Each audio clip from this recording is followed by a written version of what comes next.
আসসালামু আলাইকুম রহমতুল্লাহ। আমরা লাস্ট ভিডিওতে দেখছি কিভাবে সাইন ইন করতে হয় বিজাজে। আমরা যে প্রোফাইলটা লাস্টে ক্রিয়েট করছিলাম সেটা প্রোফাইলে যদি যাই, আমরা দেখবো যে এখন ওভারঅল কোনো কিছু নাই প্রোফাইলটাতে।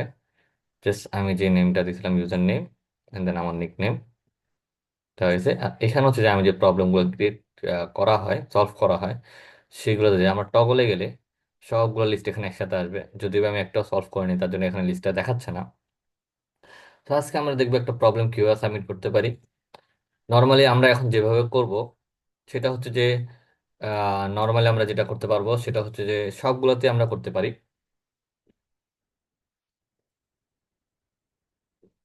আমরা কন্টেস্টও এইভাবেই সেম ভাবে করবো। জাস্ট আমি এখন একটা প্রবলেম দেখে চেক করতেছি যে আমরা পার্সোনালি একটা প্রবলেম কিভাবে করতে পারি।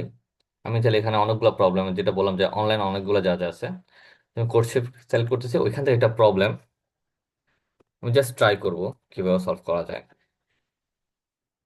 সেই প্রবলেম দেখতেছি, আমরা এখানে অবশ্যই দুইটা পয়েন্ট থাকবে। আমরা যদি এটাতে যাই, যেটা এখানে প্রবলেমের নিচে বরাবর লেখা আছে, সেটাতে গেলে অ্যাকচুয়াল অনলাইন যাতে চলে যাবো আমরা, যেমন কোর্সশেফের প্রবলেমে চলে যাবো। তো তখন দেখা যাচ্ছে আবার এখানেও প্রবলেম সাবমিট করতে গেলে লগ ইন করে বা রেজিস্ট্রেশন করে কাজ করতে হবে। তার জন্য আমরা সার্চ করবো প্রবলেমে, বাট অলওয়েজ চেক করবো টাইটেল নিচে যে নামটা আছে সেটাতে যাবো। তো এখন একটা প্রবলেম এখানে দেখাই যাচ্ছে। আমরা এখানে প্রবলেমের ডিটেলসটাও বুঝে যাব। যেমন আমরা প্রবলেমের পাঁচটা পার্ট থাকে, একটা হচ্ছে প্রবলেম স্টেটমেন্ট, আর হচ্ছে ইনপুট ফরম্যাট, আর হচ্ছে আউটপুট ফরম্যাট, আর হচ্ছে কনস্ট্রেইন, তবে একটা পোর্শন থাকে স্যাম্পল ইনপুট আউটপুট, এবং অনেক সময় অনেকগুলোতে ডিসক্রিপশন দেওয়া থাকে যে এই ইনপুটগুলোর জন্য কেন আউটপুট আসছে সেরকম করে। স্টেটমেন্টে দেওয়া থাকে যে অ্যাকচুয়ালি আমাকে যে প্রবলেমটা থাকবে সেটা একটা ফিজিক্যাল অ্যাপারেন্স বা একটা প্রবলেম, এনভায়রনমেন্টাল একটা প্রবলেম দেওয়া থাকবে, যেটা আমরা ওখান থেকে আমার লজিকটা বিল্ড আপ করে নিয়ে আসতে হবে। যেমন এখানে একটা সিম্পল প্রবলেম দিচ্ছে, একজন শেফ লাঞ্চ করে শুধু 1 PM থেকে 4 PM এর ভিতরে ইনক্লুসিভ, মানে এই সময় সহ। তো এখানে একটা ভ্যালু দেওয়া আছে, XPM দেওয়া আছে। এখন বের করতে হবে যে লাঞ্চ টাইমটা শেফের জন্য হয়েছে কি হয় নাই। ইনপুট ফরম্যাটটা কি বোঝায়, টেস্ট কেস দেওয়া থাকবে, এন্ড দেন ওই প্রত্যেকটা টেস্ট কেসে একটা করে ইনপুট দেওয়া থাকবে, এবং ওই ইনপুটের পার্সপেক্টিভে আমরা একটা আউটপুট দিব। আউটপুট ফরম্যাটটা বলে দিয়েছে এখানে যে কিভাবে হবে। যদি ওইটা ওই রেঞ্জে থাকে, শেফের যদি এখন লাঞ্চ টাইম থাকে তাহলে ইয়েস দিবে, আদারওয়াইজ নো। সো এভাবে হচ্ছে যে বলে দিচ্ছে, এবং এখানে অবশ্যই আমাকে এটা মাথায় রাখতে হবে যে এই আউটপুট যেভাবে বলতে হয় সেভাবে দিতে হয়। কিন্তু এখানে বলে দিচ্ছে যে ইয়েস এর পরিবর্তনটা যদি আপার কেসে বা লোয়ার কেসে কোনো সমস্যা নেই, নর্মালি আউটপুট কিন্তু কেস সেন্সিটিভ। আর কনস্ট্যান্ট বলতে কি বোঝাচ্ছে, যে টেস্ট কেস ম্যাক্সিমাম কত হবে এবং রেঞ্জটা কত হবে। এটা কিন্তু আমাকে ইউজার ইনপুট ইনপুট রেঞ্জটা বলে দিছে, আমাকে এটা কন্ডিশন লিখতে হবে না। স্যাম্পল ইনপুট দেওয়া আছে যেমন প্রথমে 3, দেন 1 এর জন্য আউটপুট আসবে ইয়েস, যেহেতু 1 থেকে 4 এর ভিতরে আছে। 3 দিয়ে বোঝাচ্ছে কি তিনটা ইনপুট দেওয়া হবে, যেমন 1, 7, 3, তাহলে এটার জন্য তিনটার জন্য তিনটা আউটপুট আসতেছে। যেমন 7-এর জন্য আছে নো, অ্যান্ড দেন 3-এর জন্য আছে ইয়েস। এভাবে করে প্রত্যেকটা ডেসক্রিপশন এখানে দেওয়া আছে। তো আমরা এখন জাস্ট এটা কিভাবে সাবমিট করতে পারি সেটা দেখবো। এই প্রবলেম যেটা দেখলাম সেটা সাবমিট করার অপশন হচ্ছে যে এখানে।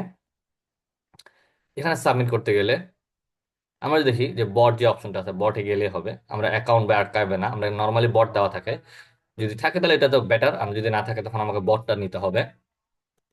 এখন এখানে হচ্ছে যে প্রবলেমটা সিলেক্ট করার সময় ল্যাঙ্গুয়েজ, এখানে ল্যাঙ্গুয়েজ বলতে অ্যাকচুয়ালি বোঝাচ্ছে যে আমার কম্পাইলারটা নট অ্যাজ আ ল্যাঙ্গুয়েজ, কারণ কি আমার এখানে কম্পাইলার কোনটা হয় সেটা এখানে নর্মালি যদি C++, আমি যেই ল্যাঙ্গুয়েজে করি, সিতে করি অর C++-এ করি, সবসময় আমি চেষ্টা করবো C++ অর G++টা ইউজ করতে।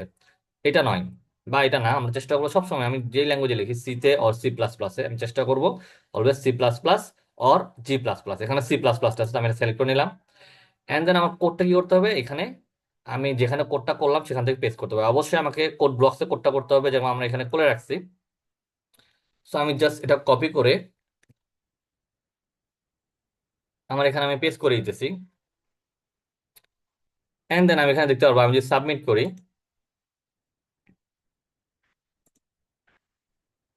সাবমিট করে দেখলে দেখা যাবে এখানে অ্যাকসেপ্টেড হয়ে গেছে।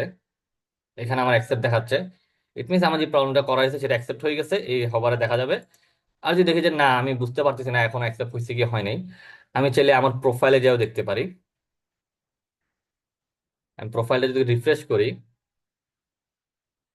টগল করা হয়, এখন আমার প্রোফাইলটা দেখাবে যে লাস্ট 24 ঘন্টার ভিতরে, 24 ঘন্টা পার হয়ে গেলে তখন আমাকে দেখাবে। এমনি নর্মালি আমি যদি চাই যে প্রবলেমটা সাবমিট হয়েছে কি হয় না সেটা চেক করার জন্য, সেটা আমি যদি রেখে রিফ্রেশ করি, এখানে দেখবেন আমার কি দেখাচ্ছে, অ্যাকসেপ্টেড। নর্মালি এটা গ্রিন কালার হয়ে যায়, এটা এখনো হয়নি, নর্মালি এটা গ্রিন কালার হয়ে যাবে। আর যদি অ্যাকসেপ্ট না হয় তখন রেড কালার দেখাবে, শো করবে। বাট এটা হচ্ছে যে নর্মাল নিয়ম, যে আমার যদি এটা নর্মালি আমি একটা প্রবলেম সাবমিট করলে এরকম হবে। আর যদি কন্টেস্টও হয়, কন্টেস্টের সেম রুলসই ফলো করে আমাকে কি করা লাগবে, প্রবলেমটা সাবমিট করা লাগবে। জাস্ট আজকে এতটুকুই।